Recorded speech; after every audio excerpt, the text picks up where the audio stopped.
ஈஸியா சொல்றேன். உங்க கையில ஒரு மோதல் இருக்கு, ஒரு கையில மோதல் வாங்கிருக்கு. அந்த மோதலுக்கு எதில் இருப்போம்? ஒரு டப்பாவில் போட்டு வைப்போம். அந்த டப்பாவை வைப்போம், ஒரு பவுச்சுல போட்டுக்கணும். அந்த பவுச் எங்க வைப்போம்? முகத்துக்கு போட்டுருமா? பீரோக்குள்ள இருக்கும். எங்க வைப்போம்? பீரோக்குள்ள இருக்கும். இப்ப நல்லா கேளுங்க, பாதுகாப்பு பவுச் தான் அந்த டப்பாவுக்காக மோதிரத்துக்கலாம்.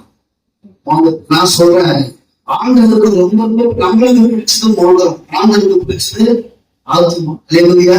இந்த ஆத்மாவை பாதுகாக்க, இந்த ஆத்மாவுக்குள்ள இருக்கிற, அதாவது இந்த சரீரத்துக்குள்ள இருக்கிற இந்த ஆத்மாவை நீங்கள நாம சரியா அதை நம்ம ஒவ்வொரு நாளும் கரெக்டா நம்ம ஒழுங்குபடுத்தணும். அதை ஒழுங்கு பாதுகாத்து கொண்டு வந்தோம். அதுக்கு தெரிஞ்ச ஆகாரத்தை கொடுத்து பராமரிச்சுட்டு வந்தோம்னா இவங்க ஆத்மா, அதாவது சரீரத்துக்குள்ள இருக்கிற ஆத்மாவுக்காகவே உங்க சரீர வளர்க்கிறது நல்லா வச்சுக்கோங்க.